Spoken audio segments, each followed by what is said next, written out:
Right now, TV personality and model Shashi Naidoo has vowed to return to Israel on one day after being banned from the country for a decade. Together with her mother, she was barred from entering that country following her comments about Israel. Naidoo was in the news after initially speaking out in favor of Israel and then retracting her comments. Shashi Naidoo joins us now. Shashi, thank you so much for your time. Now, I know that initially you were not comfortable speaking to the media. In fact, you declined this interview. It has been a rough couple of weeks for you. Tell us, what happened in Israel? It has indeed. I just want to speak to the fact of why I was declining the interview. I almost wanted just my life to return to normal when I got back and that everything would be okay again, just normalcy. But I think after going there and seeing everything you see, you can't unsee that. And especially what's happening there at the moment.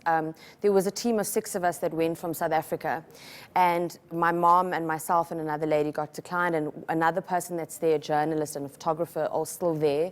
And what they are seeing in Palestine and the stories that I'm hearing, horrific stories, they're actually fearful and don't want to be there. And these are hardcore journalists that have covered, as a black man, Eugene Branch's funeral, but they are fearful of what's going on there. And I just thought, you know what, I think from a moral standpoint, I need to speak out. Now, for those that don't know the story initially, I mean, you spoke out against Palestine and in favor of Israel. You then subsequently apologized after that. Now people are calling you pro and born again, BDS.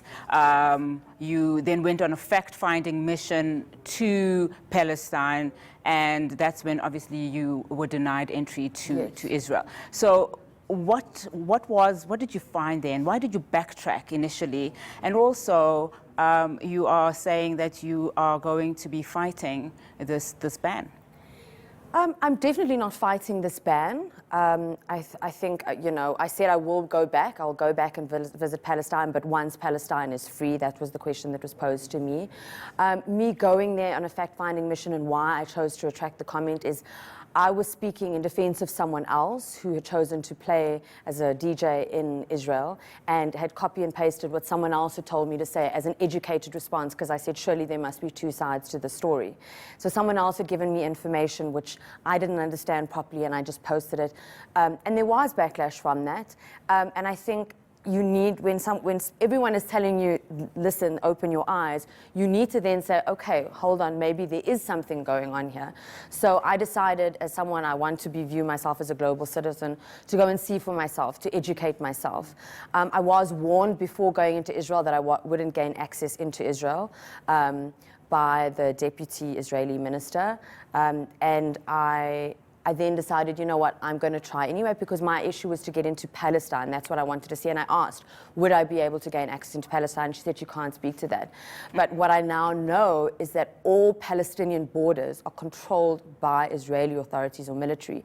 So I was denied access into Palestine by Israel.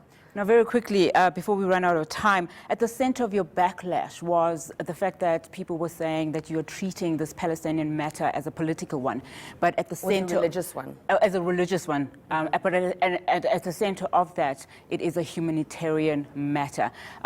What is your comment on that? Oh, absolutely. You know, obviously now, having gone, I've seen the refugee camps in Jordan. Jordan has the biggest population of refugees and the biggest population of Palestinians, in fact, outside of Palestine itself. 60% of the Jordanian population is Palestinian.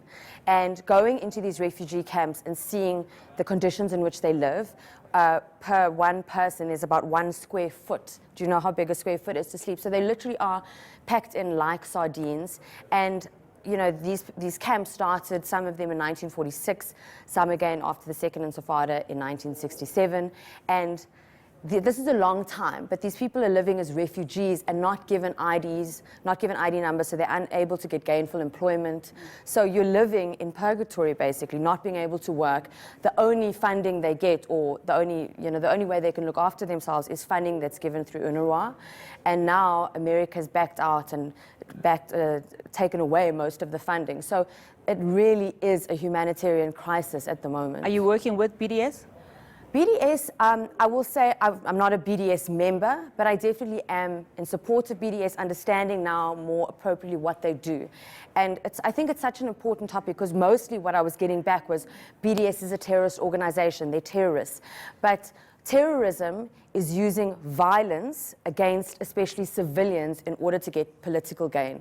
But understanding what BDS does, it's boycott, divestment, sanction, it's meaning saying we don't agree with your political agenda or the violent crimes that are happening, the humanitarian issues that are happening, so we are choosing not to buy Israeli products. I think sanctions is what South Africa used in the 1980s as a form of protest against what was happening. And I think, could there be a more non-violent form of protest to say, I'm not going to spend my money with you because I disapprove? So I strongly reject BDS being called a terrorist organization. And yes, I'm not afraid to be associated with them. All right.